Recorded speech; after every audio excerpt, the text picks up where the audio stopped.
How much would it suck if you bought a new car, tried to roll the windows down, and they didn't work?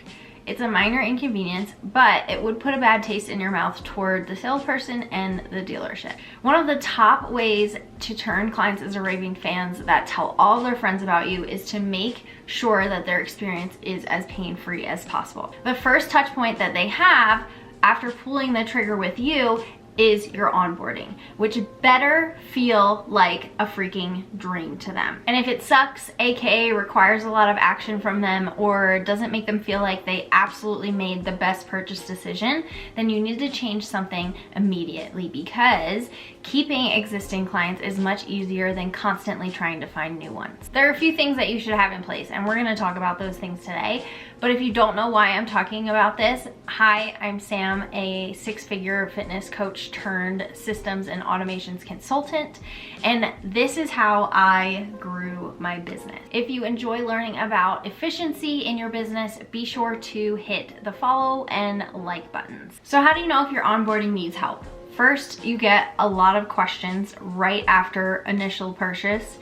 You're always having to track down data and information or documents from those new clients, or it takes your team more than 5 minutes to complete whatever is necessary on the internal end to onboard those people. The first part of a successful onboarding is, of course, payment and contract. If you don't have those, you don't have a client, right? In my business, I used ThriveCart because I did have a course aspect and it was easy to connect that way. And it allowed me to set up a redirect to the contract post-purchase.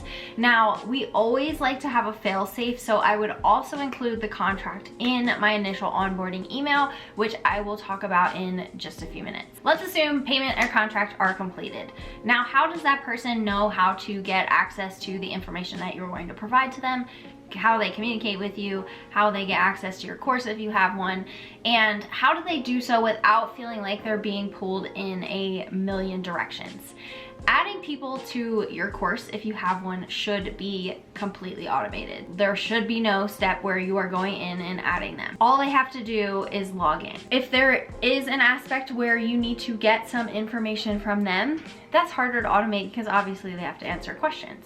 But this is where we can start talking about that onboarding email that I mentioned. This is another thing that should be automated. As soon as your payment comes through, your contract is signed, whichever step you want to attach it to, this person should be sent an onboarding email. There are two ways to approach this. The first way is to include all of the important information that they need to know in that onboarding email. So this will make the email fairly long, which is important to note, and I will go into our other option in a moment, but including any FAQs, anything that they need to know for how to log into the platforms that they got automatic access to, any forms that you need them to fill out, that secondary contract option in case our automation didn't work or they haven't yet received the contract because they get the email from payment. Anything that you might need additionally in that initial onboarding email. You really have to pay attention to how your clients, your ideal clients, consume data. For some people, a super long email might be really overwhelming. For my people, I use this method. I found that they found that it was easy to save, like just have it and just file it in an email folder for themselves and use it as a reference. So I had all the most important stuff that I needed from them at the top of the email, and then the email went on to include things that were beneficial for them and just important for the entire journey overall.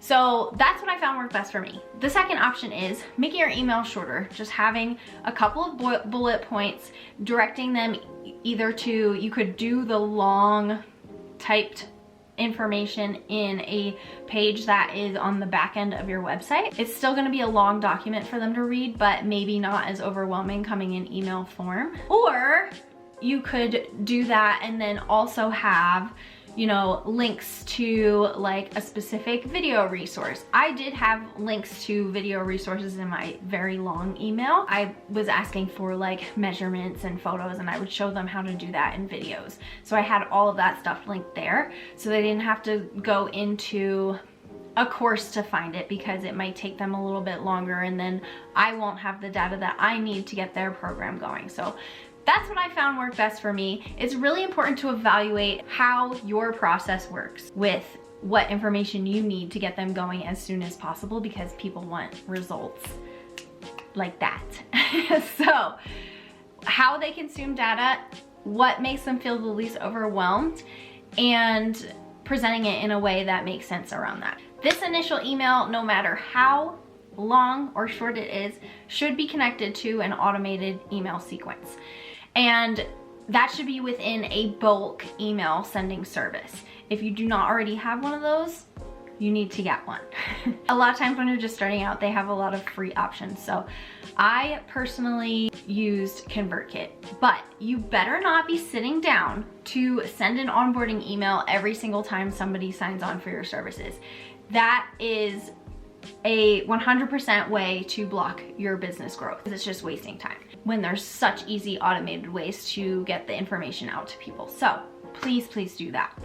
This should be automatically released upon payment. As I was saying, their onboarding emails should automatically come to them once they hit payment, or however you have your backend set up, either contract or payment should send that to them. I'm getting a little bit in depth here, but the bulk sending service would tag them, and I'm not gonna go too far in depth in this, but it would tag them, and that would link them to the automatic pipeline that or sequence that they'll go through once the onboarding email sends out. It'll keep them in the sequence, and then I'm going to talk about what will come after that. Like I said, I used ConvertKit as my platform because it offered a lot of automation options and connected seamlessly to the other platforms that I was using. Other emails in the sequence, like I was just saying, should include a reminder email. So no matter the length of the first email you send,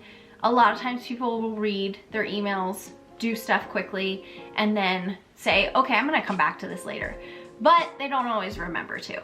And being a coach or somebody who's trying to support them, you want to be that person that kind of helps them remember those things to a degree. We all have to be responsible for ourselves, but we do want to be sort of helpful. And if it's automated, it's really not taking any additional time out of your day. So setting up a reminder email to review their onboarding materials, fill out the contract if that is something that hadn't necessarily been done yet. After a certain amount of time, usually like a couple months or a couple weeks, depending on the length of your program, you'll want to have an automated referral / testimonial email go out to them. Now, hopefully they're an ideal client and they are doing exactly what you want them to, and asking them for people similar to them would only be beneficial to you. Every once in a while, we're gonna have those clients that are not necessarily someone that we would want a referral or testimonial from. Most of the time, this email should be beneficial to you.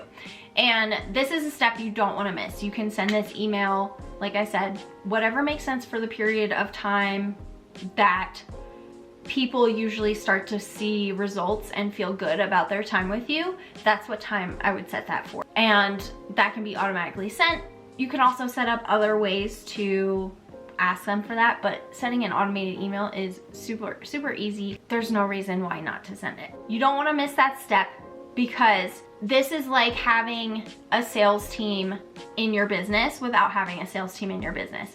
Having referrals is one of the easiest ways to grow your business. I know it's scary to ask people like, oh, do you know anyone that wants to pay me?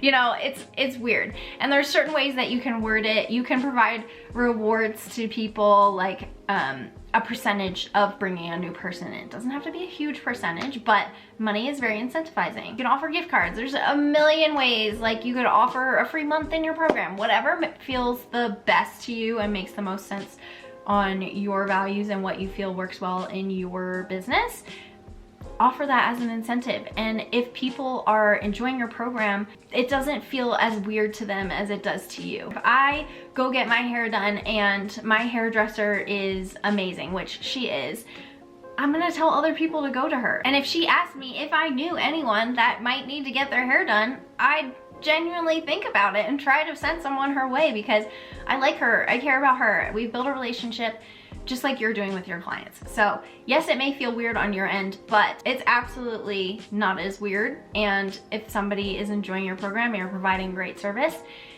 they are going to be willing to do that for you. Make sure you include that in there. You do not want to miss that. All of this onboarding information that I just covered is really just the tip of the iceberg. I haven't even begun to dive into all of the back-end strategies you can use to make your team more efficient. And you can use tools like ClickUp and Zapier to build automations that keep track of your client data and their needs and make it super easy to know the status of everyone and what to offer to them next. I would love if you would comment if that is a video that you would like to see a little bit more into the back end of what should be done for onboarding. And I would love to hear what you're currently working on right now around your onboarding.